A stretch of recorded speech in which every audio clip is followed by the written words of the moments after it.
صفحہ number 246۔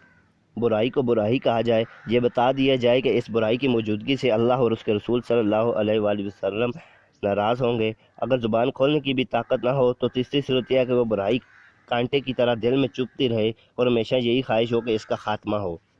Number 2، ذاتی اور فکری جہاد۔ اس کا مطلب یہ ہے کہ اسلام کے خلاف جن جن شبہات اور اعتراضات کو پیش کیا جائے، جو دلائل اس کے خلاف بیان کیے جائیں، ان کا مناسب تردیدی جواب دیا جائے۔ عہد مکی میں جہاد کی یہی قسم کار فرما تھی۔ اللہ تعالیٰ نے حضور اکرم صلی اللہ علیہ وآلہ وسلم کو حکم دیا تھا، فَلَا تُطِعِ الْكَافِرِينَ وَجَاهِدُهُمْ بِهِ جِهَادًا كَبِيرًا۔ ترجمہ، اپنے کافروں کا کہا نہ مانیے اور قرآن کے ذریعے ان کے ساتھ پورا جہاد کیجیے۔ یہاں قرآن سے مطلب یہ ہے کہ کفار کے دلائل اور براہین کو قرآنی دلائل کے ذریعے توڑیں، ان کے باطل و عقائد کی تردید کریں، یہاں تک کہ انہیں اپنے باطل عقائد کا یقینی طور پر علم ہو جائے اور اسلام کی صداقت ان پر ثابت ہو جائے۔ حضور اکرم صلی اللہ علیہ وآلہ وسلم نے اس جہاد کو زبان کا جہاد قرار دیا ہے۔ نمبر 3، مسلح جہاد۔ جہاد کی تیسری قسم مسلح جہاد ہے۔ اس کا مطلب یہ ہے کہ دشمنان اسلام کے خلاف مسلح جنگ کی جائے۔ اس کے لیے دوسرا نام قتال ہے۔ جب جہاد کا موقع آتا ہے اس وقت جہاد کرنا فرض ہوتا ہے اور جہاد نہ کرنے والا مجرم اور گنہگار ہوتا ہے۔ ارشاد ربانی ہے، کتب علیکم القتال، جہاد تمہارے اوپر فرض کیا گیا ہے۔ صفحہ نمبر 247۔ انسانی حقوق۔ سوال نمبر 26، انسانی بنیادی حقوق پر روشنی ڈالیے۔ جواب، انسانی حقوق۔ اسلامی ریاست میں ہر انسان کے ذمہ دو قسم کے حقوق ہوتے ہیں۔ نمبر 1، حقوق اللہ یعنی کہ عبادات۔ نمبر 2، حقوق العباد یعنی کہ بندوں کے حقوق۔ ان دونوں قسم کے حقوق کی ادائیگی بہت ضروری ہے، تاہم اسلامی تعلیمات کے مطابق حقوق اللہ کی ادائیگی میں کوتاہی کو اللہ جیسے چاہے گا معاف کر دے گا، لیکن کسی بندے کا تلف کیا ہوا حق اللہ تعالیٰ نہیں بخشے گا جب تک وہ بندہ خود نہ بخش دے۔ اسلامی ریاست میں بنیادی انسانی حقوق حسب ذیل ہیں۔ نمبر 1، جان کا تحفظ۔ حقوق العباد میں سب سے بنیادی اور اہم ترین حق جان کا تحفظ ہے۔ اسلامی جان کو بہت تقدس کا درجہ دیتا ہے۔ ہر فرد کو جان کے تحفظ کا حق حاصل ہے۔ اسلام نے ہر جان کا احترام کا حکم دیا ہے۔ قرآن میں ارشاد باری تعالیٰ ہے، جس نے کسی انسان کو خود بدلے قتل یا فساد پھیلانے کے سوا کسی اور وجہ سے قتل کیا، اس نے گویا تمام انسانوں کو قتل کر دیا، اور جس نے کسی کی جان بچائی اس نے گویا تمام انسانوں کی زندگی بخش دی۔ اسلام میں ایک انسان کا قتل پوری انسانیت کو قتل کر دینے کے مترادف ہے۔ ایک شخص کے قتل سے افزائش نسل کا سلسلہ منقطع ہو جاتا ہے، اس لیے ایک شخص کو قتل کو پوری نسل انسانی کا قتل قرار دیا گیا ہے۔ اگر کسی نے ایک انسان کی زندگی بچائی تو اس نے پوری نسل انسانی کو بچا لیا۔ اسلام نے انسانی زندگی کے تحفظ کے لیے قصاص کا حکم دیا ہے۔ صفحہ نمبر 248، کتب علیکم القصاص فی القتلی، یعنی تم پر مقتولوں کے بارے میں قصاص فرض کر دیا گیا ہے۔ اگر مقتول کے ورثاء قاتل کو دیت لے کر معاف کر دیں تو اس کی جان بخشی ہو سکتی ہے۔ القرآن، من اجل ذلك كتبنا على بني اسرائيل انه من قتل نفسا بغير نفس او فساد في الارض فكأنما قتل الناس جميعا ومن احياءه فكأنما احيا الناس جميعا ولقد جاءتهم رسلنا بالبينات ثم ان كثيرا منهم بعد ذلك في الارض لمسرفون۔ ترجمہ، اس قتل کی وجہ سے ہم نے بنی اسرائیل پر یہ حکم نازل کیا کہ جو شخص کسی کو ناحق قتل کرے گا، اس کے جان کے بدلے میں ہو یا زمین میں فساد برپا کرنے پر ہو، تو اس نے گویا سب لوگوں کو قتل کیا، اور جس نے ایک جان بچائی اس نے گویا تمام لوگوں کی زندگی بخشی۔ اور ان لوگوں کے پاس ہمارے رسول روشن دلیلیں لا چکے ہیں، پھر بھی ان میں سے بہت سے لوگ زمین کی حد سے تجاوز کرتے رہتے ہیں۔ حضور اکرم صلی اللہ علیہ وآلہ وسلم نے 3 قسم کے لوگوں کو قتل کا مستحق قرار دیا ہے۔ نمبر 1، شادی شدہ زانی۔ نمبر 2، جان کے بدلے جان۔ نمبر 3، مرتد، دین اسلام چھوڑنے والا۔ نمبر 2، ملکیت کا تحفظ۔ اسلام نے حلال طریقے سے کمائے ہوئے مال کو پورا تحفظ دیا ہے۔ کسی شخص کے لیے جائز نہیں کہ دوسرے کے مال کو اس کی رضامندی کے بغیر اپنے استعمال میں لائے یا اس پر قبضہ کر لے۔ صفحہ نمبر 249، ہر شخص جو محنت کر کے جائز طریقے سے مال کمائے اسے حق حاصل ہے کہ وہ اسے اپنے تصرف میں لائے۔ زکوٰۃ اور عشر نکال کر اگر مال کا تحفظ فراہم نہ کیا جائے تو ملک کی معیشت تباہ ہو جائے گی۔ اسلام نے صاحب مال کو دلی مرضی کے خلاف کسی بھی طریقے سے اس کا مال استعمال کرنا، اسے ہتھیانا، اس پر قبضہ جمانا منع فرمایا ہے۔ اسلام نے آپس میں لین دین کی اجازت آپس کی رضامندی سے مشروط کی ہے۔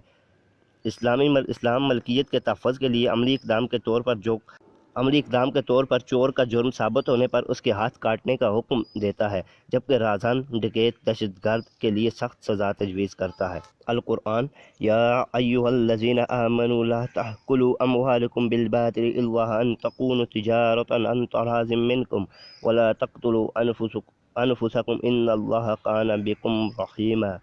ترجمہ: اے ایمان والو، تم آپس میں ایک دوسرے کے مال ناحق نہ کھاؤ، سوائے یہ کہ وہ تمہاری آپس کی رضامندی سے لین دین ہو، اور اپنے آپ کو قتل نہ کرو، بے شک اللہ تم پر بہت مہربان ہے۔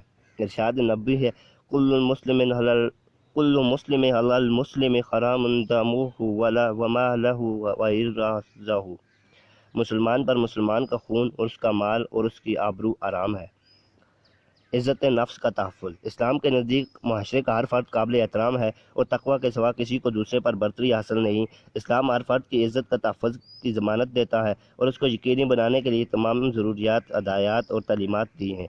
ہر ایسے قول و فعل سے منع کی ہے جس سے کسی دوسرے کی عزت پر کوئی حرف آئے۔ صفحہ نمبر 250۔ القرآن: یا ایھا الذین آمنوا اجتنبوا کثیرا من الظن وان بعض الظن اثم ولا تجسسوا ولا یغتب بعضکم بعضا ایحب احدکم ان یأکل لحم اخیہ میتا فکرہتموہ واتقوا اللہ ان اللہ تواب رحیم۔ سورۃ الحجرات آیت نمبر 12۔ ترجمہ: اے ایمان والو، بہت بدگمانی کرنے سے بچا کرو، یقیناً بعض بدگمانی گناہ ہے، اور بھید نہ ٹٹولو، اور نہ تم سے کوئی کسی کی غیبت کرے۔ کیا تم سے کوئی چاہتا ہے کہ وہ اپنے بھائی کا گوشت کھائے جو مردہ ہو؟ تمہیں اس سے گھن آئے، اور ڈرتے رہو اللہ سے، یقیناً اللہ توبہ قبول کرنے والا، رحم کرنے والا ہے۔ ارشاد نبوی ہے: ایاکم والظن فإن الظن اکذاب الحدیث۔ تم بدگمانی سے بچو، کیونکہ بدگمانی سب سے بڑی جھوٹی بات ہے۔ نمبر 4، مذہبی آزادی۔ اسلام ہر شخص کو یہ آزادی دیتا ہے کہ جس کا جو مذہب اچھا لگتا ہے اپنا لے۔ طاقت کے زور سے کسی کو مسلمان کرنے کی اجازت بالکل نہیں ہے۔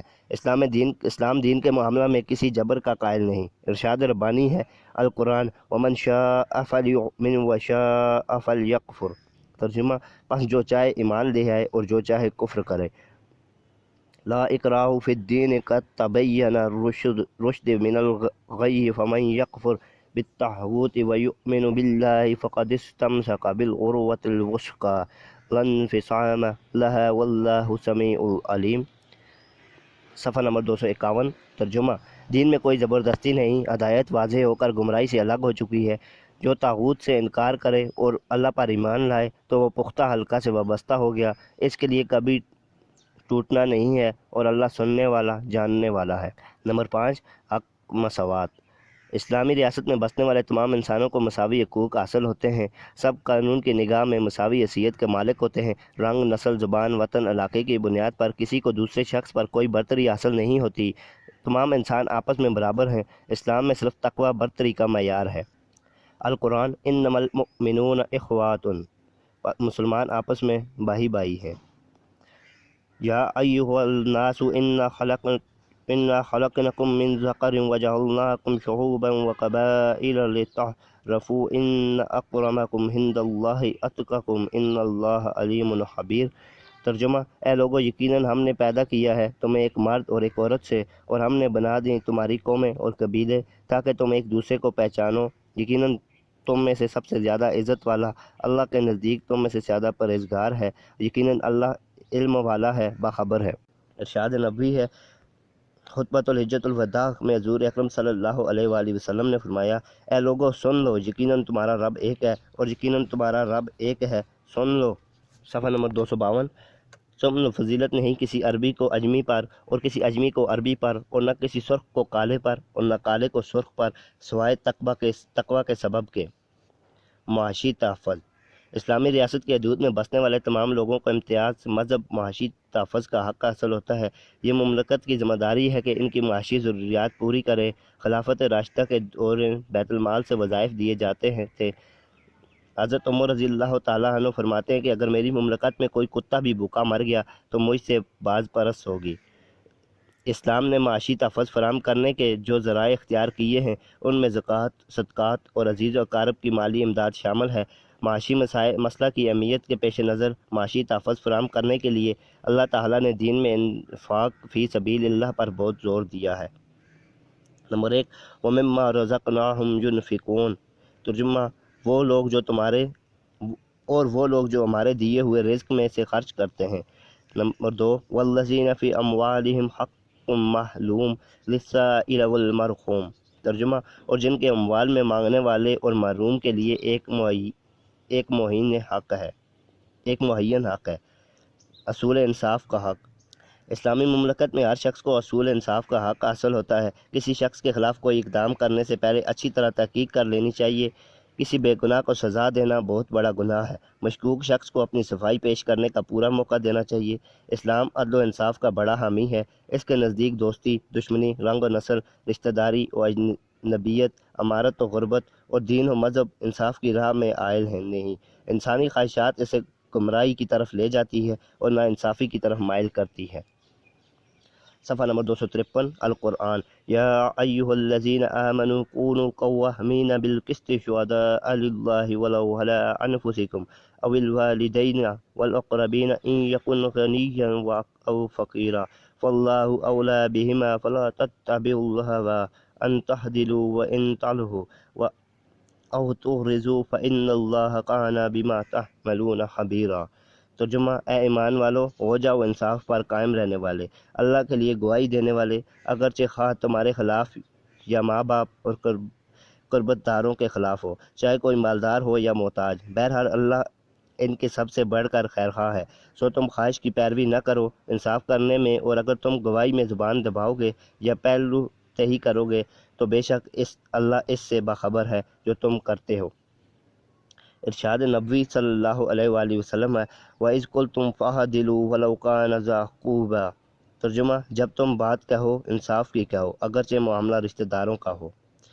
نمبر 8، اہلیت کے بنیاد پر موقع کا اصول، اسلامی ریاست میں ہر فرد کو اہلیت کی بنیاد پر مواقع حاصل کرنے کا حق ہے۔ اگر کسی شخص کو اس سے محروم کیا جائے تو یہ امانت میں خیانت ہے۔ معاشرہ اور حکومت کی ذمہ داری ہے کہ تمام افراد کو ان کی اہلیت کے مطابق مواقع فراہم کرے۔ باصلاحیت اور دیانتدار افراد کا کلیدی عہدوں پر تقرر اس بات کی ضمانت ہے کہ ملکی نظام صحیح خطوط پر چل رہا ہے۔ نااہل اور بددیانت افسران ملکی نظام کی تباہی اور بربادی کا باعث ہوتے ہیں۔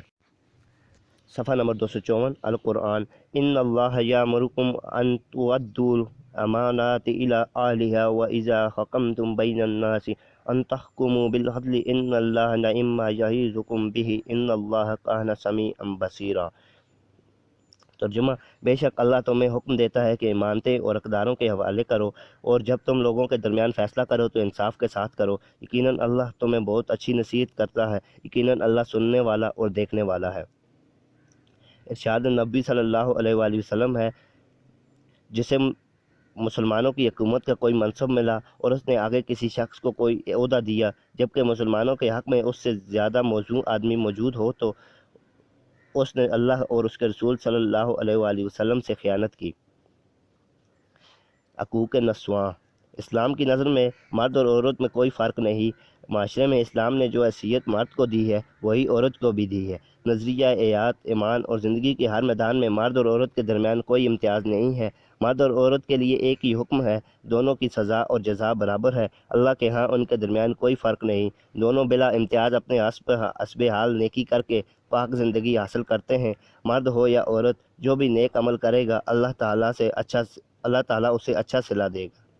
اسلام سے پہلے بعض مذہب میں مذہبی تعلیم، عبادت اور اخروی نجات کے ضمن میں مرد اور عورت کے درمیان امتیاز برتا جاتا تھا اور عورت کو مرد کے مقابلہ میں ثانوی حیثیت حاصل تھی۔ تورات اور انجیل کے روح سے مرد کو عورت کے لیے پیدا کیا گیا ہے اور اس کی ثانوی حیثیت ہے۔ اسلام دونوں میں فرق نہیں کرتا۔ آخرت میں اللہ تعالیٰ کی مغفرت اور شاندار صلہ کے لیے جو صفات درکار ہیں وہ عورت کے لیے بھی وہی ہیں۔ صفحہ نمبر 255، اور مردوں کے لیے بھی وہی ہیں۔ اسلام نے عورت کو پستی سے بلند درجہ بخشا، اہمیت دی۔ اسلام نے عورت کو حق کے وراثت بھی دیا ہے۔ القرآن، من حمل صالحا من ذکر او انثى وهو مؤمن فلنحيينه حياة طیبة ولنجزینهم اجرهم باحسن ما كانوا تعملون، ترجمہ جو شخص نیک عمل کرے مرد ہو یا عورت لیکن با ایمان ہو تو ہم اسے یقیناً نہایت بہتر زندگی عطا فرمائیں گے اور ان کے نیک اعمال کا بہتر بدلہ انہیں ضرور دیں گے۔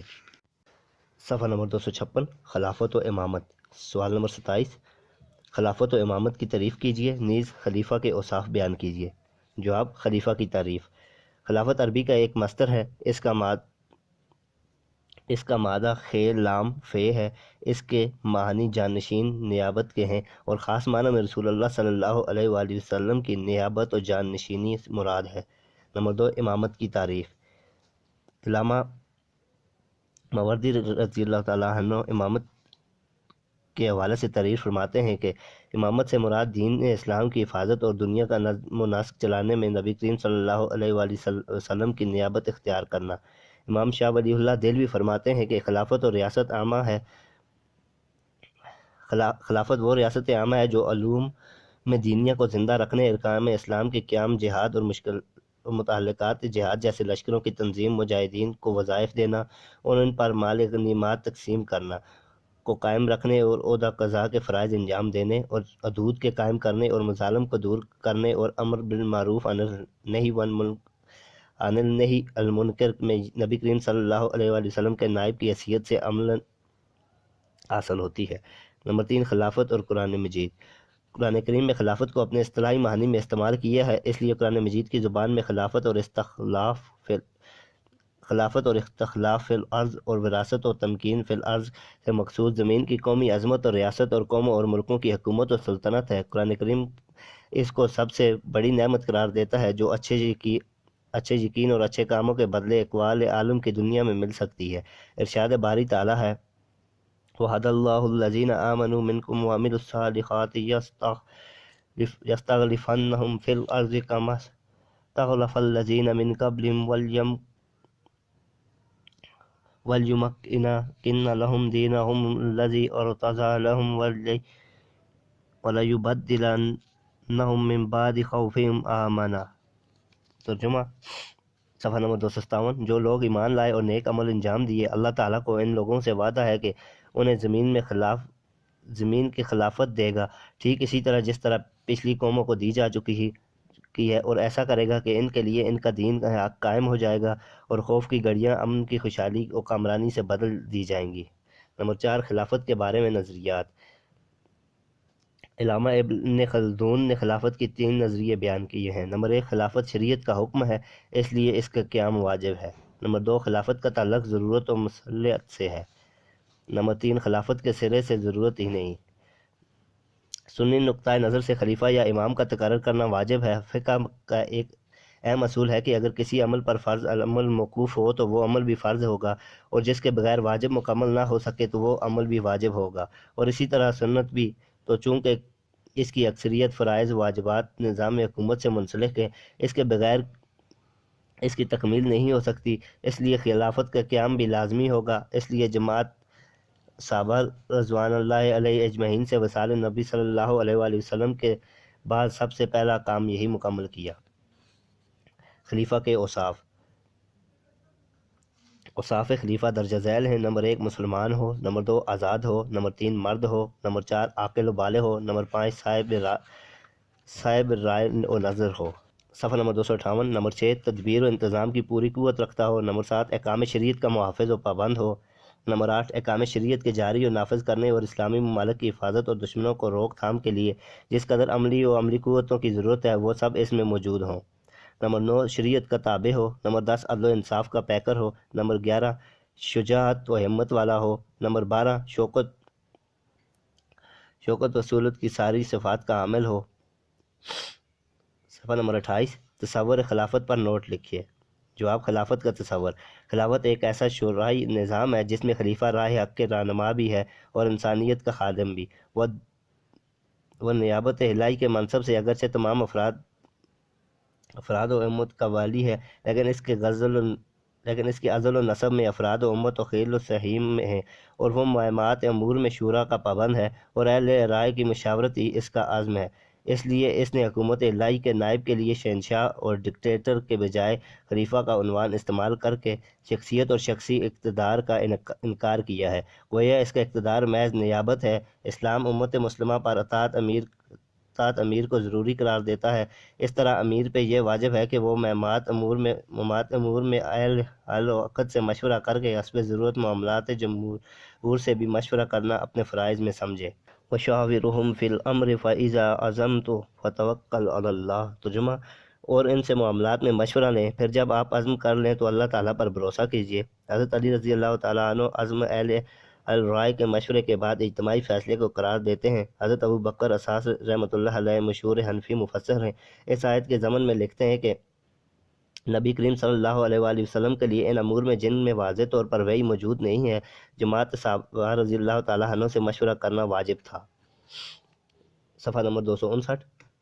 قرآن کریم نے نظام حکومت کے لیے شورا کا لفظ استعمال کیا ہے۔ وَأَمْرُهُمْ شُورَىٰ بَيْنَهُمْ، ترجمہ، اور ان کی حکومت باہمی صلاح و مشورہ سے ہے۔ حضرت ابو بکر صدیق رضی اللہ تعالیٰ عنہ نے خلیفہ بننے کے بعد پہلی تقریر میں خلافت کی اساس کو واضح کرتے ہوئے فرمایا، پیروی کرنے والا ہوں، کوئی نئی بات کرنے والا نہیں ہوں۔ اگر میں ٹھیک کام کروں تو مجھے مدد دو، اور اگر میں کجرو ہو جاؤں تو مجھے سیدھا کر دو۔ اس طرح حضرت عمر رضی اللہ تعالیٰ عنہ نے بھی اپنی پہلی تقریر میں ارشاد فرمایا کہ وہ ذمہ داری جو میں نے تمہارے معاملات چلانے کے لیے سنبھالی ہے، تم اس میں مکمل طور پر میرے ساتھ شریک ہو۔ تم میں سے ہر فرد کی طرح میں ایک فرد کی حیثیت رکھتا ہوں۔ آج کے دور میں تمہاری جماعت حق پر قائم ہے، گویا حقائق کو سامنے رکھ کر آج تم نے ہی صحیح فیصلہ کرنا ہے۔ جو میری رائے کی مخالفت کرنا چاہتا ہے، بخوشی میری مخالفت کرے، اور جو میری رائے سے اتفاق کرنا چاہے یہ بغیر کسی جبر و اکراہ کے کرے۔ میں قطعاً یہ نہیں چاہتا کہ تم لوگ میری رائے کو ضرور تسلیم کرو اور اس کے مطابق فیصلہ کرو۔ نمبر 2، خلیفہ کا تصور۔ خلافت نیابت کو کہتے ہیں۔ یہ نیابت جملہ امور مملکت میں قائم رہتی ہے، اس لیے خلیفہ یا امام الحق ایسا شخص ہونا چاہیے جو تمام شعبہ مملکت، قضاء معاملات، جہاد اور لشکروں کی تیاری، معاملات خارجہ وغیرہ میں اعلیٰ درجہ کی مہارت رکھتا ہو۔ لیکن آج شعبہ مملکت و حکومت میں اتنی وسعت پیدا ہو گئی ہے کہ ایک فرد کا ہر شعبہ میں مہارت حاصل کرنا ممکن نہیں رہا، تو اگر ایسا فرد میسر نہ ہو تو خلافت کی کیا صورت ہوگی؟ اس حوالے سے حضرت امام شاہ ولی اللہ دہلوی بورڈ یا پارلیمنٹ کو تصور دیتے ہیں کہ ایسے ماہرین کو بورڈ یا پارلیمنٹ جو سب مل کر خلافت کی شرائط کو پورا کر سکیں امام الحق ہوگا۔ حکیم الامت علامہ اقبال اس مسئلے پر اس طرح روشنی ڈالتے ہیں کہ کیسنی نقطۂ نظر سے خلیفہ یا امام کا منصب چونکہ ایک امر واجب ہے، لہذا اس سلسلے میں سب سے پہلا سوال یہ پیدا ہوتا ہے کہ منصب خلافت کیا کسی فرد واحد کا حق ہے؟ صفحہ نمبر 260۔ ترکوں کا اتحاد یہ ہے کہ اسلامی تعلیمات کے روح سے تو اس منصب کو افراد کی ایک جماعت بلکہ کسی منتخب شدہ مجلس کے ذمے بھی کیا جا سکتا ہے۔ اب جہاں تک میری معلومات کا تعلق ہے، ہندوستان، پاک و ہند اور مصر کے علماء نے اس سلسلے میں ابھی تک کوئی رائے ظاہر نہیں کی۔ البتہ میرا خیال ہے کہ ترکوں کو یہ نقطۂ نظر سر درست ہے۔ اس کے لیے ایک تو جمہوری طرز حکومت اسلام کی روح کے عین مطابق ہے، ثانیاً اگر ان قوتوں کا بھی لحاظ رکھ لیا جائے جو اس وقت عالم اسلام میں کام کر رہی ہیں تو یہ طرز حکومت اور بھی ناگزیر ہو جاتا ہے۔ سوال نمبر 29، خلیفہ کے تقرر کے طریقے لکھیے۔ جواب، خلیفہ کا تقرر۔ حضرت امام شاہ ولی اللہ دہلوی انعقاد خلافت کے 4 طریقے ذکر کرتے ہیں۔ نمبر 1، اہل حل و عقد یعنی عالموں اور قاضیوں اور سرداروں کے نامور لوگوں کا بیعت کر لینا۔ انعقاد و خلافت کے لیے صرف انہی اہل حل و عقد کا بیعت کر لینا کافی ہے جو کہ بآسانی موجود ہو سکیں۔ تمام بلاد اسلامیہ کے اہل حل و عقد کا متفق ہونا شرط نہیں ہے، کیونکہ یہ محال ہے، اور 1-2 آدمیوں کا بیعت کر لینا بھی انعقاد خلافت کے لیے مفید نہیں ہو سکتا۔ نمبر 2، انعقاد خلافت کا دوسرا طریقہ یہ ہے کہ خلیفہ کسی ایسے شخص کو خلیفہ بنا دینا جو خلافت کی شروط کا جامع ہو، یعنی خلیفہ عادل، بمقتضى خیرخواہی اہل اسلام ان لوگوں میں سے ایک شخص کو جو شرائط خلافت کے جامع ہو منتخب کرے اور لوگوں کو جمع کر کے سب کے سامنے اس کی خلافت کا اعلان کر دے اور مسلمانوں کو اس کے اتباع کی وصیت کرے۔ پس یہ شخص جس کو خلیفہ عادل نے خلافت کے لیے منتخب کیا ہے، ان تمام لوگوں میں سے جو جامع شرائط خلافت ہیں مخصوص ہو جائے گا، اور قوم کو لازم ہوگا کہ اس شخص کو خلیفہ بنائے۔ حضرت عمر رضی اللہ تعالیٰ عنہ کی خلافت کا انعقاد اسی طریقہ پر ہوا۔ صفحہ نمبر 261۔ نمبر 3، انعقاد خلافت کا تیسرا طریقہ شورا ہے، اور وہ یہ ہے کہ جامعین شرائط خلافت کی ایک جماعت میں خلافت کو دائر کر دے اور کہہ دے کہ اس جماعت میں سے جس کو اہل حل و عقد منتخب کر لیں گے وہی خلیفہ ہوگا۔ پس خلیفہ کی وفات کے بعد اہل شورا مشورہ کریں اور اس جماعت میں سے ایک شخص کو خلیفہ معین کر لیں، اور اگر خلیفہ سابق اس انتخاب کے لیے کسی شخص یا جماعت کو مقرر کر دے تو اسی شخص یا جماعت کا انتخاب کرنا معتبر ہوگا۔ حضرت عثمان ذی النورین رضی اللہ تعالیٰ عنہ کی خلافت کا انعقاد اسی طریقہ پر ہوا۔ نمبر 4، چوتھا طریقہ استیلا ہے۔ اس کی صورت یہ ہے کہ جب خلیفہ کی وفات ہو جائے اور کوئی شخص بغیر حل و عقد کے بیعت کیے ہوئے اور بغیر خلیفہ سابق کے استخلاف کے خلافت کو لے لے اور سب لوگوں کو تالیف قلوب یا جنگ و جبر سے اپنے ساتھ کرے تو یہ شخص خلیفہ ہو جائے گا، اور اس کا جو فرمان شریعت کے موافق ہوگا اس کی بجائے آوری سب پر لازمی ہوگی۔ اس چوتھے طریقے کی دو قسمیں ہیں۔ نمبر 1، استیلا کرنے والا خلافت کچھ شرطوں کا جامع ہو اور کسی ناجائز امر کا ارتکاب کے بغیر صرف صلح و تدبیر سے مخالفتوں کو مذمت سے باز رکھے۔ یہ قسم ضرورت کے وقت جائز ہے۔ حضرت معاویہ رضی اللہ تعالیٰ عنہ کی خلافت کا انعقاد حضرت علی رضی اللہ تعالیٰ عنہ کے وصال اور حضرت امام حسن رضی اللہ تعالیٰ عنہ کے صلح کر لینے کے بعد اسی طرح سے ہوا تھا۔ نمبر 2، دوسری قسم یہ ہے کہ استیلا کرنے والا خلافت کی شرطوں کا جامع نہ ہو اور خلافت میں نزاع کرنے والوں کو بذریعہ قطع حل اور ارتکاب فعل حرام کی مذمت سے باز رکھے۔ یہ قسم جائز نہیں اور اس کا کرنے والا عاصی ہوگا۔ صفحہ نمبر 262، تخلیق کائنات۔ سوال نمبر 30، تخلیق کائنات پر جامع نوٹ لکھیے۔ جواب: تخلیق کائنات مادی اور غیر مادی اشیاء کا ایک مرکز ہے، اسے وجود باری تعالیٰ کہتے ہیں۔ تمام چیزیں اس میں سے نکلتی ہیں۔ اس کی مثال سمندر سے دی جاتی ہے کہ وہاں سے پانی کے بخارات اٹھتے ہیں جو بادل بن کر برستے ہیں اور آخرکار سمندر میں جا ملتے ہیں۔ تمام مادی اور غیر مادی اشیاء وجود میں ضم ہو جاتی ہیں۔ اللہ تعالیٰ تمام مادی اور غیر مادی اشیاء کا منبع اور مرکز ہے۔ وجود کے 3 مراتب ہیں۔ نمبر 1، ذات بخت۔ نمبر 2، مرتبہ عقل۔ نمبر 3، شخص اکبر یعنی کہ کائنات۔ ذات بخت سے مراد اللہ تعالیٰ کی ذات خالص ہے۔ مرتبہ عقل مرتبہ صفات ہے۔ شخص اکبر عالم شہادت یعنی مادی عالم ہے۔ مادی اشیاء مادے سے بنتی ہے، لیکن تحقیقات جدیدہ اس نتیجے پر پہنچتی ہے کہ مادی غیر مادی اصل ہے، یعنی یہ منفی اور مثبت برقپاروں الیکٹران، پروٹان وغیرہ کے ملنے سے بنا ہے، اس لیے اصل کی بھی یہ غیر مادی ہے۔ امام شاہ ولی اللہ دہلوی رحمۃ اللہ علیہ اس کی اصلاح میں مادہ اصل کی قوت رحمانیہ کی تخلیق ہے، اس لیے تمام اشیاء کا ایک ہی منبع ہے، شخص اکبر یعنی کائنات۔ جسمانی عالم کو جتنا بھی لمبا چوڑا سمجھا جائے اسے ایک ہی جسم ماننا چاہیے۔ صفحہ نمبر 263۔ یہ سارا جسم خود ایک مستقل چیز ہے اور اس کے اندر مختلف جسم ایسے ہیں جیسے سمندر کی موجیں۔ اس سارے جسم میں ایک خالص نسلی تقاضا کرنے والی قوت ہے جو تمام اجزاء کو ان کی اپنی اپنی مناسب شکلوں میں تبدیل کرتی رہتی ہے۔ جسم کا ایک حصہ جو ایک وقت میں عناصر کی شکل رکھتا ہے پھر اسے حیوانی شکل اختیار کر لی۔ غرض اس جسم میں مختلف اجزاء جو مختلف شکلیں بدلتے رہتے ہیں، ان سب کی مرکزی قوت اس بڑے جسم کے اندر محفوظ ہے۔ اس مرکزی قوت کو اسلام میں طبیعت الکل کہتے ہیں اور اس بڑے جسم کو ماں اس کی تمام قوتوں کے شخص اکبر کہا جاتا ہے۔ جیسے ہر ایک انسان میں روح ہے جو اس کے علم اور ارادے کی مالک ہے، ویسے ہی اس بڑے شخص یا شخص کے اکبر کی ایک روح مان لی جائے تو اس سے نفس عقل کہا جاتا ہے۔ مختلف جسموں میں جس قدر چھوٹی چھوٹی روحیں ہیں، ان سب کو بڑی روح سے وہی نسبت ہے جو انسان کے سننے، دیکھنے، سوچنے وغیرہ کی قوتوں کو انسان کی روح سے ہے۔ یہ بڑی روح چھوٹی روحوں پر حاکم ہے۔ جس طرح چھوٹے سے چھوٹے کیڑے میں خیال کی قوت ہے، اس طرح شخص اکبر کی ایک بہت بڑی قوت خیال ہے، اس کا نام عالم مثال ہے۔ صفحہ نمبر 263 جاری ہے۔ اس شخص اکبر کو ایک بہت بڑی قوت ارادی بھی ہے۔ تمام دنیا میں جتنے ارادے اور ان کے متعلق کام کرنے والے اعضاء ملتے ہیں وہ سب اس بڑی قوت ارادی کے لشکر ہیں۔ شخص اکبر کی اس قوت ارادی کے جس حصے میں زیادہ تعلق ہے اسے شخص اکبر کا قلب کہتے ہیں۔ وہی نفس کل کا عرش ہے یعنی تخت ہے، وہی نفس کل کا مرکز بھی ہے اور نفس کی تمام جسم پر حکومت ہے۔ شخص اکبر کا قلب آئینے کی طرح سمجھنا چاہیے۔ اس میں شخص اکبر کے پیدا کرنے والے یعنی ذات بخت کا ہر ایک عکس پڑتا ہے جس سے وہ اپنے رب کو پہچانتا ہے۔ اس طرح طبی طور پر اس کے دماغ میں اپنے رب کی ایک صورت پیدا ہو جاتی ہے۔ اس صورت کا نام تجلی اعظم ہے۔ پھر اس تجلی اعظم کا عکس شخص اکبر کے قلب پر بھی پڑتا ہے، اس کا نام بھی تجلی اعظم ہے۔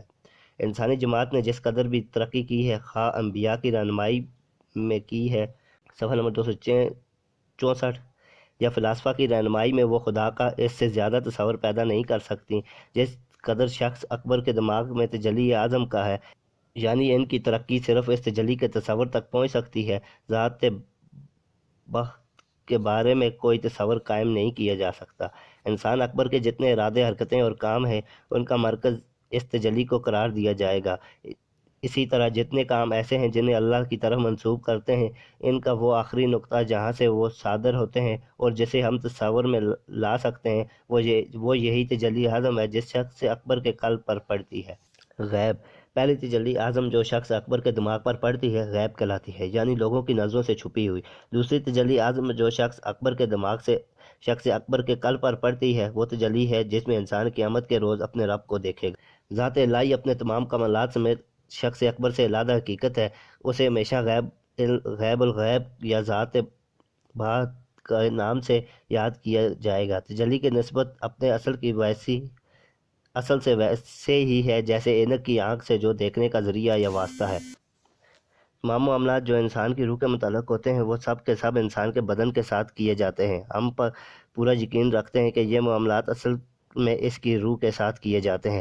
جب تک انسان کے بدن کو اس کی روح سے الگ یا غیر خیال نہ کیا جائے گا، وہ اس انسان کی روح کی تجلی کہلائے گا، اور جب اسے مستقل توجہ سے دیکھا جائے گا اور اس کی روح کے ساتھ جو تعلق ہے کہ وہ اس سے کام لے رہی ہے اور اپنے آپ کو اس کے ذریعے سے ظاہر کر رہی ہے، بلا دیا جائے گا تو اسے روح کی تجلی نہیں کہا جائے گا۔ صفحہ نمبر 265۔ انسان کے دماغ میں ایک خیال پیدا ہوتا ہے کہ بدن اس سے رنگین ہو کر اثر لے کر کام پورا کرتا ہے، یہاں تک کہ وہ خیال انسان کے دماغ کے اندر پختہ شکل میں مضبوطی کے ساتھ جگہ پکڑ لیتا ہے۔ اسی طرح انسان کا دماغ پہلی سطح سے ذرا ترقی کر جاتا ہے۔ اب یہ ترقی دوسرا قدم بڑھانے کے سبب بنتی ہے۔ اس پختہ خیال سے ایک خیال پیدا ہونے لگتا ہے جو پہلے خیال کی نسبت زیادہ قوی، زیادہ صحیح ہوتا ہے۔ انسان کا بدن پہلے کی طرح اس سے بھی اثر لیتا ہے اور کام کرتا ہے۔ اس کے نتیجے کے طور پر انسان کا دماغ ایک خاص اثر لیتا ہے، اس کی پختگی میں ایک درجہ اور بڑھ جاتا ہے۔ موت تک اس طرح ترقی جاری رہتی ہے۔ اب انسان کے دماغ کو انسان کی روح کے لیے ایک تجلی گاہ مان لیجئے اور یوں کہیے کہ انسان کے دماغ میں جو خیال آتا ہے وہ انسان کی روح کی ایک تجلی ہوتی ہے۔ انسانی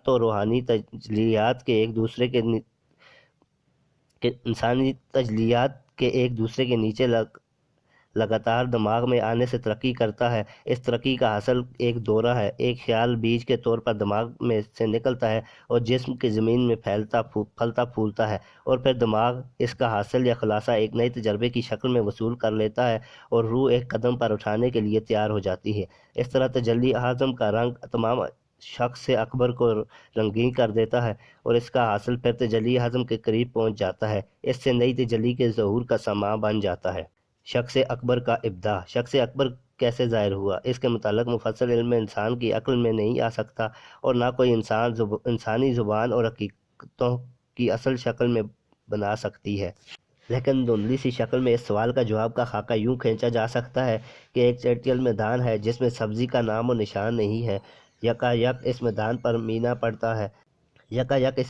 میںہ پڑتا ہے جس سے وہاں قسم قسم کی سبزیاں پیدا ہو جاتی ہیں۔ اس تمام ترقی کا دار و مدار میںہ پر ہے۔ اس طرح شخص اکبر کے متعلق کہا جاتا ہے کہ پہلے پانی تھا، پھر اس میں اللہ تعالیٰ کی تجلیوں نے نئے اثرات پیدا کیے اور قسم قسم کے جسم پیدا کر دیے۔ زمین، ستارے، ہوا، بجلی، گرمی وغیرہ سب چیزیں اپنی اپنی جگہ پر کام کرنے لگ گئیں۔ گویا اس طرح میںہ برسنے سے باغ میں طرح طرح کے پھول نکل پڑتے ہیں۔ صفحہ نمبر 266۔ اسی طرح اللہ کی رحمت کے ایک خاص اثر نے شخص اکبر میں مختلف قسم کی قوتیں پیدا کر دیں، اور جس طرح مختلف پھول اپنی اپنی جگہ ایک دوسرے کے ساتھ مل کر ایک تناسب اور خوبصورتی پیدا کرتے ہیں، اسی طرح شخص اکبر کی مختلف قوتیں مل کر ایک خاص تناسب اور خوبصورتی کے ساتھ کام کر رہی ہیں۔ کائنات کی تخلیق کے بارے میں حدیث قدسی ہے کہ کنت کنزا مخفیا فاحببت ان اعرف فخلقت الخلق۔ ترجمہ: میں ایک پوشیدہ خزانہ تھا، جب میں نے چاہا کہ میں پہچانا جاؤں تو میں نے مخلوق کو پیدا کیا۔ ابداع: شخص اکبر کی پیدائش کے لیے کوئی مادہ تجویز کرنا ممکن نہیں ہے، بلکہ یہ خدا کے ایک ارادے یا حکم کی پیداوار ہے جسے ترقی دے کر شخص اکبر مکمل کر دیا گیا ہے۔ بغیر مادے کے فقط حکم سے پیدا کرنے کا نام ابداع ہے، جس کے بارے میں ارشادات خداوندی ہے۔ اللہ یبدأ الخلق ثم یعیدہ ثم الیہ ترجعون۔ اللہ ترجمہ، اللہ تعالیٰ ہی مخلوق کو پہلی بار پیدا کرتا ہے، پھر وہ اسے دوبارہ پیدا کرے گا، پھر اس کے پاس لوٹ کر آؤ گے۔ بدیع السماوات والارض، آسمان و زمین کو پیدا کرنے والا ہے۔ خلق، اگرچہ ہم شخص اکبر کی پیدائش کے متعلق مادہ معین کر کے نہیں دکھا سکتے، اس کے سوا جو اور چیزیں ہیں وہ اس مادے سے پیدا ہوئی ہیں۔ جو شخص اکبر کے اندر موجود ان کی حالات شخص اکبر کی سی نہیں ہے کہ ان کے لیے مادے کی ضرورت نہ ہو۔ جو چیز اس مادے سے پیدا ہو، جو پہلے سے موجود ہو، اس کی پیدائش کا نام خلق ہے۔ صفحہ نمبر 267۔ اس حوالے سے ارشاد باری تعالیٰ ہے، اولم یروا ان اللہ الذی خلق السماوات والارض ولم یعیہ بخلقہن۔ کیا انہوں نے نہیں دیکھا کہ جس اللہ نے آسمان اور زمین کو پیدا کیا اور ان کے پیدا کرنے میں نہیں تھکا۔ اللہ الذی خلق سبع سماوات ومن الارض مثلہن۔ اللہ تعالیٰ وہ ذات ہے جس نے 7 آسمان اور اتنی ہی زمینیں پیدا کی۔ الذی خلق سبع سماوات طباقا، جس نے 7 آسمان اوپر نیچے بنائے۔ خلق الانسان من صلصال کالفخار، اس نے انسان کو ٹھیکری کی طرح بجتی ہوئی مٹی سے پیدا کیا۔ وخلق الجان من مخرج من نار، اور اس نے جنوں کو آگ کے شعلہ سے پیدا کیا۔ مادی کائنات اور عمل انفلاق، تمام مادی اشیاء کی تخلیق میں عمل انفلاق کا فرمان نظر آتا ہے۔ یہ عمل ساری کائنات میں جاری ہے۔ خود کائنات کے متعلق حکماء کی تخلیق یہ ہے کہ اس نے اپنی زندگی کے ایک بہت بڑے انفلاق سے شروع کی ہے۔ اس کے نتیجے کے طور پر سحابے وجود میں آئے اور پھر ان کے انقلابات سے تمام ستارے سورج پیدا ہوئے۔ ان میں سے ہمارے سورج کے انفلاق سے سیارے بنے۔ صفحہ نمبر 268، جن میں ہماری زمین بھی شامل ہے۔ ان کے بعد زمین کے کسی انفلاق سے ہمارا چاند وجود میں آیا۔ اس طرح سے اعضاء والے جانداروں میں خلیات کے پھٹنے سے مرکب ابدان پیدا ہوئے۔ تمام حیوانات میں خلیات کے پھٹنے سے ہی نشو و نما کا عمل ہوتا ہے، اور دانے اور گٹھلی کے پھٹنے سے ہی پودے پیدا ہوتے ہیں۔ اس لیے قرآن کریم میں اللہ تعالیٰ کو فالق الحب والنوى، دانے اور گٹھلی کو پھاڑنے والا بتایا گیا ہے، اور اپنا تعارف رب الفلق سے کرایا ہے۔ عمل انفلاق کے عالمگیر نظام کے خالق کی حیثیت سے اللہ تعالیٰ کی یماگیر تدبیر اور کائنات گیر قدرت کا اس سے بہتر تصور نہیں دیا جا سکتا۔ مادی دنیا کی تقسیم، وجعلنا من الماء كل شيء حي، اور ہم نے پانی سے ہر چیز کو پیدا کیا۔ جاننا چاہیے کہ معدنیات، نباتات، حیوانات اور انسانوں کی صورتوں کے لیے پانی مادے کا کام نہیں دے سکتا۔ اس طرح یہ بات یاد رکھنے کے قابل ہے کہ اگرچہ ظاہر میں ان 4 صورتوں معدنیات، نباتات، حیوانات اور انسان میں شبہ پڑتا ہو، لیکن ان میں سے ہر ایک کا ایسا اول درجے کا کمال ہے جو دوسروں میں نہیں پایا جاتا۔ جب عناصر آگ، پانی، مٹی، ہوا کے باریک باریک اجزاء کر دیے جائیں اور انہیں مختلف طریقوں سے مرکب کرنا شروع کیا جائے، جیسے کسی میں ایک عنصر بڑھا دیا اور کسی میں دوسرا بڑھا دیا جائے، تو اس سے نمبر 1 ایسے مرکب صناعی پیدا ہوں گے جن میں 2 جزء ہیں، جیسے بھاپ جو پانی اور آگ سے بنتی ہے، غبار جو مٹی اور ہوا سے بنتا ہے، دھواں اور تر مٹی یعنی پانی سے بھیگی ہوئی، اور زمین میں ہل جوتی ہوئی، اور آگ کی چنگاری اور شعلہ یہ دو اجزاء کے ہیں۔ نمبر 2 ایسے ثلاثی مرکب پیدا ہوں گے جن میں 3 اجزاء ہیں، جیسے خمیر کردہ مٹی۔ صفحہ نمبر 269، پانی کے اوپر کی سبزی یا کلائی وغیرہ۔ نمبر 3 رباعی مرکبات ہوں گے جن کے اجزاء 4 چیزیں ہوں گی۔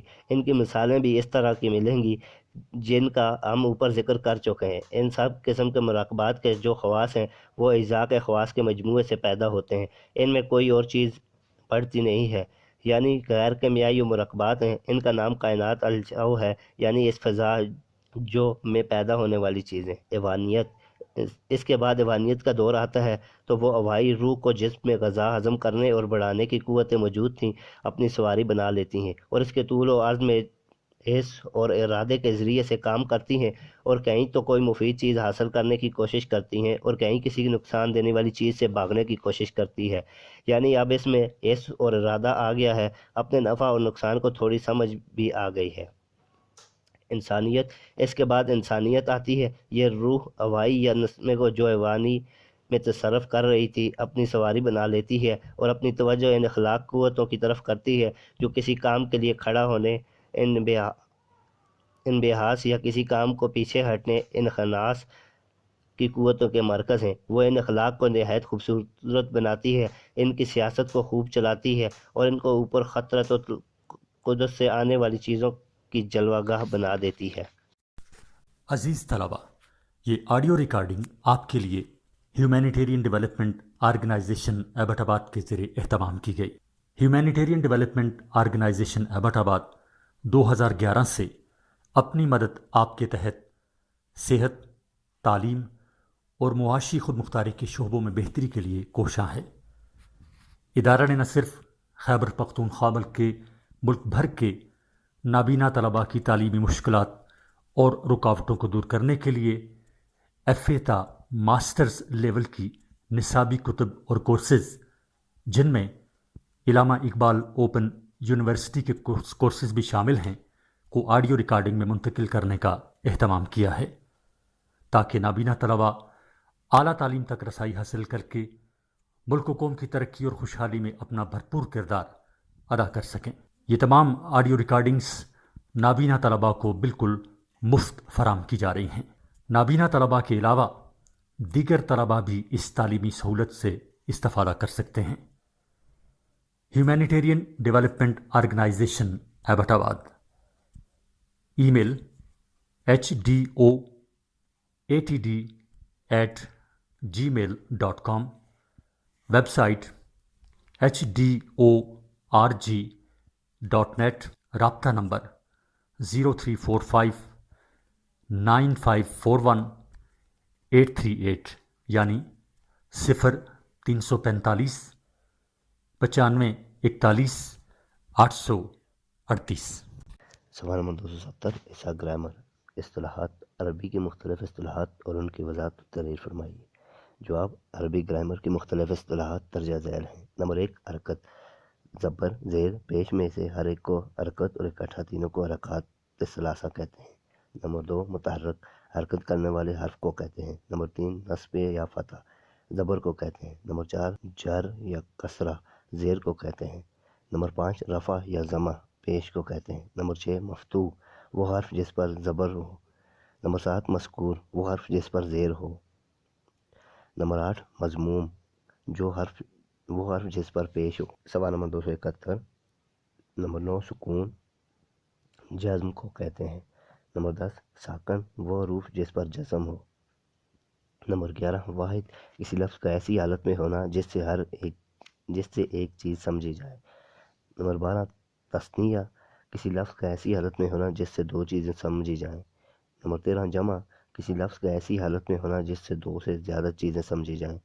نمبر 14، لازم، جو فعل صرف فاعل کے ملنے سے پوری بات ظاہر کر دے اسے لازم کہتے ہیں، جیسے ذهب حامد، یعنی کہ حامد گیا، جلس ولد، لڑکا بیٹھا۔ نمبر 15، متعدی، جس فعل کو فاعل کے علاوہ مفعول کی بھی ضرورت ہو تو اسے متعدی کہتے ہیں، جیسے نصر حامد محمود، حامد نے محمود کی مدد۔ نمبر 16، معروف، وہ فعل جس کی نسبت فاعل کی طرف ہو، اس کا فاعل معلوم ہو، جیسے شرب حامد ماء، حامد نے پانی پیا۔ اس کی مسائل میں فاعل حامد معلوم ہے، اس لیے شربہ فعل معروف۔ صفحہ نمبر 272، مجہول، وہ فعل ہے جس کی نسبت مفعول کی طرف ہو، اس کے فاعل کا ذکر نہ ہو، جیسے شربہ ماء، یعنی کہ پانی پیا گیا۔ نصر محمود، محمود کی مدد کی گئی۔ ان جملوں میں فاعل مذکور نہیں اور فعل کی نسبت اپنے مفعول کی طرف ہے، اس لیے شرب نصر فعل مجہول ہے۔ نمبر 18، مثبت، جس فاعل سے کسی کام کا ہونا معلوم ہو، جیسے نصرہ، اس نے مدد کی، یذهب، ہو جاتا ہے۔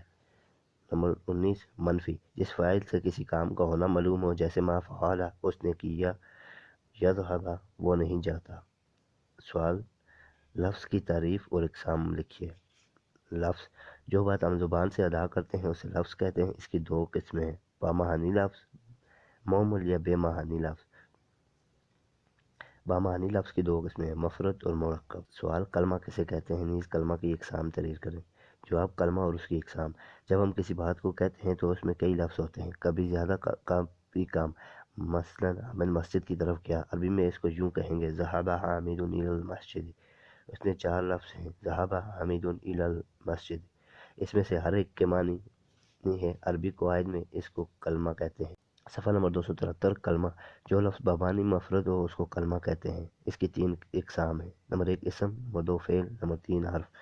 اسم وہ کلمہ جو خود اپنی معنی بتائے اور اپنے معنی بتانے میں سے کسی دوسرے کا کلمہ کا محتاج نہ ہو، اور ان تینوں زمانوں ماضی، حال، مستقبل میں کوئی زمانہ اس میں نہ پایا جائے، جیسے قلم، حامد، مسجد، انہا۔ نمبر 2 فعل وہ کلمہ جس سے کسی کام کا کرنا یا ہونا سمجھا جائے اور تینوں میں سے کوئی زمانہ اس میں پایا جائے، جیسے فعلا اس نے کیا، ذہبا وہ گیا۔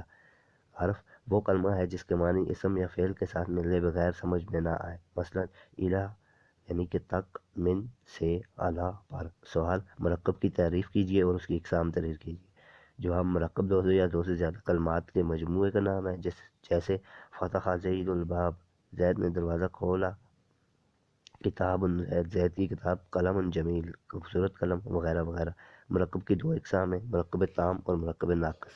صفحہ نمبر 274 مرکب تام، جس مرکب کے سننے والے کو پوری طرح بات سمجھ میں آ جائے، مرکب تام کہتے ہیں۔ مرکب تام کو جملہ مفیدہ اور کلام بھی کہتے ہیں۔ مرکب ناقص وہ مرکب ہے کہ باوجود 2 کلمات سے مرکب ہونے کی پوری بات سمجھ میں نہیں آتی۔ سوال، مرکب تام یا جملہ کی اقسام تحریر فرمائی۔ جواب، جملہ مفیدہ کی 2 اقسام ہیں، جملہ خبریہ، جملہ انشائیہ۔ نمبر 1 جملہ خبریہ وہ خبر ہے جس کے کہنے والے کو سچا یا جھوٹا کہہ سکے۔ نمبر 2 جملہ خبریہ کی اقسام، جملہ اسمیہ اور جملہ فعلیہ۔ جملہ اسمیہ اس جملہ کو کہتے ہیں جس کا پہلا حصہ اسم ہو اور دوسرا حصہ خواہ اسم ہو یا فعل، جیسے زید عالم اور زید عالمہ۔ ان میں سے ہر ایک جملہ اسمیہ خبر یہ ہے کہ اس کا پہلا حصہ مسند الیہ ہے جس کو مبتدا کہتے ہیں، اور دوسرا حصہ مسند ہے جس کو خبر کہتے ہیں۔ جملہ فعلیہ وہ جملہ ہے اس کا پہلا حصہ فعل ہو اور دوسرا حصہ فاعل، جیسے علمہ زید سمیع بکر۔ ان میں سے ہر ایک جملہ فعلیہ ہے، پہلے حصہ مسند ہے جس کو فاعل اور دوسرا حصہ مسند الیہ ہے جس کو فاعل کہتے ہیں۔ صفحہ نمبر 275 جملہ انشائیہ وہ جملہ ہے جس کے کہنے والے کو سچا یا جھوٹا کہہ سکے، جیسے اضرب تو مار۔ سوال، مرکب ناقص کی اقسام تحریر کیجیے۔ جواب، مرکب ناقص کی اقسام، نمبر 1 مرکب اضافی، مرکب توصیفی، مرکب بنائی، مرکب منع صرف۔ مرکب اضافی یہ مرکب 2 اسموں سے مل کر بنتا ہے، اس میں پہلے اسم کی اضافت دوسرے اسم کی طرف کی جاتی ہے۔ پہلے اسم کو مضاف اور دوسرے کو مضاف الیہ کہتے ہیں، اور دونوں کا مجموعہ مرکب اضافی کہلاتا ہے۔ نمبر 2 مرکب توصیفی یہ موصوف اور صفت سے مل کر بنتا ہے۔ صفت وہ ہے جو اپنے سے پہلے لفظ کی اچھائی یا برائی یا کوئی کیفیت بیان کرے۔ صفت موصوف کی تینوں حالتوں یعنی رفع، نصب اور جر میں اس کے تابع ہوتی ہے۔ اسی طرح واحد، تثنیہ اور جمع مذکر و مؤنث اور معرفہ اور نکرہ میں بھی موصوف اور صفت کے مطابق ضروری ہے۔ نمبر 3 مرکب بنائی وہ مرکب ہے جس میں 2 اسم کو ایک کر دیا ہو اور ان دونوں میں کوئی نسبت اضافی یا اسنادی نہ ہو، نیز پہلے اسم کو دوسرے کے ساتھ ربط دینے والا کوئی حرف ہو، جیسے احد عشرہ، یعنی احد عشرہ سے تسعۃ عشرہ تک کہ اصل میں احد عشرہ اور تسعۃ عشرہ تھے، واو حذف کر کے دونوں اسموں کو ایک کر لیا۔ مرکب منع وہ مرکب ہے جس میں 2 اسموں کو ایک کرنے اور دونوں اسموں کے ربط دینے والا کوئی حرف نہ ہو۔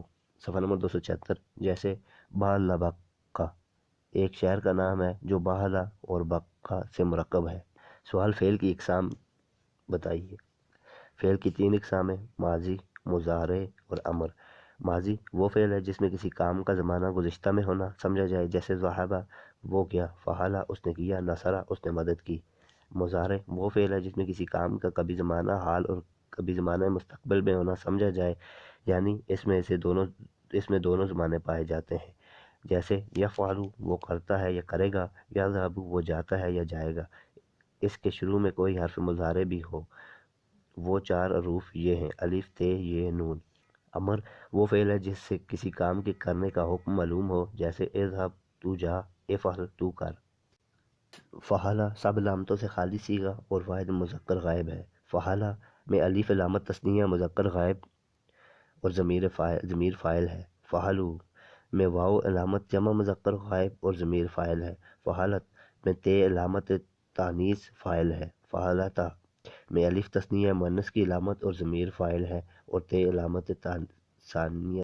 فعلنا میں نون مفتوح جمع مؤنث غائب کی علامت اور ضمیر فاعل ہے۔ فعلتا میں ت مفتوح واحد مذکر مخاطب کی علامت اور ضمیر فاعل ہے۔ فعلتما میں تما تثنیہ مذکر مخاطب کی علامت اور ضمیر فاعل ہے۔ فعلتم میں تم جمع مذکر مخاطب کی علامت اور ضمیر فاعل ہے۔ فعلتی میں تے مذکور علامت اور ضمیر فاعل واحد مؤنث مخاطب ہے۔ سوال، فعل ماضی معروف مثبت سے فعل ماضی معروف کیسے بنتا ہے؟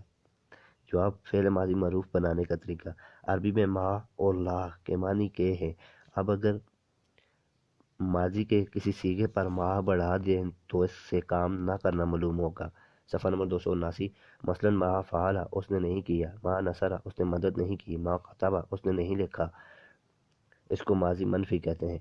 زیادہ تر ماضی پر ما لگا کر ماضی منفی بنائی جاتی ہے۔ لا بڑھانے کی صورت میں اس کو مقرر لانا ہوتا ہے، جیسے لا کتب ولا قرأ، نہ اس نے لکھا نہ پڑھا۔ ماضی منفی کی گردان اس طرح ہوگی، صرف ہر صیغے کو پہلے ما بڑھا دیا جائے گا، ذیل کی گردان میں اس کی اچھی طرح ذہن نشین کر لینا چاہیے۔ صفحہ نمبر 279 پر باقی نیچے صیغے دیے ہوئے ہیں۔ اس کے بعد ہم جاتے ہیں صفحہ نمبر 280 پر، فعل ماضی کی مختلف صورتیں تحریر کریں۔ بعض افعال ایسے ہوتے ہیں جس میں ماضی کا دوسرا حرف مفتوح ہوتا ہے، جیسے فعل، نصر، فتح وغیرہ، جیسا کہ تم پڑھ چکے ہو۔ بعض افعال کا دوسرا حرف مذکور ہوتا ہے، جیسے شارب اس نے پیا، علیمہ اس نے جانا، لابسہ اس نے پہنا۔ بعض افعال ایسے ہوتے ہیں جن میں ماضی کا دوسرا حرف مضموم ہوتا ہے، جیسے قرب وہ قریب ہوا، بعودہ وہ دور ہوا، ضعف وہ کمزور ہوا۔ یہ کل 3 صورتیں ہوئیں۔ یہ بھی معلوم ہوا کہ مختلف صورتیں درمیانی حرف کی وجہ سے ہے۔ پہلے اور آخری حرف تینوں حالتوں میں ایک ہی طرح مفتوح ہے، اس طرح فعل۔ معلوم ہوا کہ سہ حرفی فعل ماضی معروف کے 3 وزن آتے ہیں، یعنی وہ 3 قسم کا ہوتا ہے، فعل، فعیل، فعول۔ نمبر 1، فعل جیسے نصر، فتح، عبادہ وغیرہ۔ فعیل جیسے شربہ اس نے پیا، سمع اس نے سنا، جہل اس نے نہ جانا۔ نمبر 3، فعل جیسے قربہ، کرومہ وہ بزرگ ہوا، صالوخہ وہ درست ہوا وغیرہ۔ صفحہ نمبر 281، فعل ماضی مجہول کسے کہتے ہیں، نیز اس کے بنانے کا قاعدہ تحریر کیجیے۔ فعل مجہول وہ فعل ہے جس کی نسبت مفعول کی طرف ہو اور اس کے فاعل کا ذکر نہ ہو، جیسے نصر المسلم شرب الماء، پانی پیا گیا۔ ماضی مجہول بنانے کا طریقہ، ماضی معروف کے یاد ہو جانے کے بعد ماضی مجہول بنانا بہت ہی آسان ہے۔ اس کی ترغیب یہ ہے کہ ماضی کے پہلے حرف کو پیش دے دو اور دوسرے حرف پر زیر لگا دو، اگر زیر ہو تو ویسے ہی رہنے دو، ماضی مجہول بن جائے گا۔ مثلا فعل سے فعل، نصر سے نصرہ اس کی مدد کی گئی، شربہ سے شربہ وہ پیا گیا۔ سوال، فعل ماضی مجہول کی گردان لکھیے۔ گردان فعل ماضی مجہول، گردان صیغے اور معنی، 3 کالم ہیں۔ نصرہ مذکر غائب واحد، اس کی ایک مرد کی مدد کی گئی۔ نصرہ مذکر غائب تثنیہ، ان 2 مردوں کی مدد کی گئی۔ نصرو مذکر غائب جمع، ان سب مردوں کی مدد کی گئی۔ نصرت واحد مؤنث غائب، اس ایک عورت کی مدد کی گئی۔ نصرتا تثنیہ مؤنث غائب، ان 2 عورتوں کی مدد کی گئی۔ نصرنا جمع مؤنث غائب، ان سب عورتوں کی مدد کی گئی۔ صفحہ نمبر 282، نصرتا مؤنث مخاطب واحد، تم ایک عورت کی مدد کی گئی۔ نصرتما مؤنث مخاطب تثنیہ، تم 2 عورتوں کی مدد کی گئی۔ نصرتن مؤنث مخاطب جمع، تم سب عورتوں کی مدد کی گئی۔ نصرتی واحد مذکر مخاطب، تم ایک مرد کی مدد کی گئی۔ نصرتما تثنیہ مذکر مخاطب، تم 2 مردوں کی مدد کی گئی۔ نصرتم جمع مذکر مخاطب، تم سب مردوں کی مدد کی گئی۔ نصرتو مذکر مؤنث متکلم، میری مدد کی گئی۔ نصرنا مذکر مؤنث متکلم جمع تثنیہ، ہماری مدد کی گئی۔ سوال، فعل ماضی مجہول مثبت سے فعل ماضی مجہول منفی بنا کر گردان لکھیے۔ جواب، فعل ماضی مجہول منفی بنانے کا طریقہ، فعل ماضی معروف کو جس طرح ما لگا کر منفی بنایا گیا تھا، اسی طرح فعل مجہول کو بھی منفی بنایا جاتا ہے۔ ما نصرہ اس کی مدد نہیں کی گئی، ما ظلمہ اس پر ظلم نہیں کیا گیا۔ گردان اسی طرح ہوگی، گردان صیغے اور معنی، تینوں کالم میں۔ ما نصرہ مذکر غائب، اس ایک مرد کی مدد نہیں کی گئی۔ ما نصرہ مذکر غائب تثنیہ، ان 2 مردوں کی مدد نہیں کی گئی۔ ما نصرو مذکر غائب جمع، ان سب مردوں کی مدد نہیں کی گئی۔ ما نصرت مؤنث غائب واحد، اس ایک عورت کی مدد نہیں کی گئی۔ ما نصرتا مؤنث غائب تثنیہ، ان 2 عورتوں کی مدد نہیں کی گئی۔ صفحہ نمبر 283۔ ماں نصرنا مؤنث غائب جمع ان سب عورتوں کی مدد نہیں کی گئی۔ ماں نصرتا مذکر مخاطب واحد تم ایک مرد کی مدد نہیں کی گئی۔ ماں نصرتما مذکر مخاطب تثنیہ تم دو مردوں کی مدد نہیں کی گئی۔ ماں نصرتم مذکر مخاطب جمع تم سب مردوں کی مدد نہیں کی گئی۔ ماں نصرتما مؤنث مخاطب تثنیہ تم دو عورتوں کی مدد نہیں کی گئی۔ ماں نصرتن مؤنث مخاطب جمع تم سب عورتوں کی مدد نہیں کی گئی۔ ماں نصرت مذکر مؤنث متکلم میری مدد نہیں کی گئی۔ ماں نصرنا جمع مذکر مؤنث متکلم ہماری مدد نہیں کی گئی۔ سوال فعل مضارع کی تعریف کر کے اس کے بنانے کا قاعدہ تحریر کیجیے۔ جواب فعل میں 3 زمانے پائے جاتے ہیں: ماضی، حال، مستقبل۔ زمانہ حال و مستقبل کے لیے عربی میں فعل مضارع کا ایک ہی صیغہ حال و مستقبل دونوں کے لیے آتا ہے، مثلاً یفعل وہ کرتا ہے یا کرے گا، ینصر وہ مدد کرتا ہے یا کرے گا، یکتب وہ لکھتا ہے یا لکھے گا۔ معلوم ہوا کہ جس فعل سے زمانہ حال و مستقبل دونوں سمجھے جائیں وہ فعل مضارع ہے۔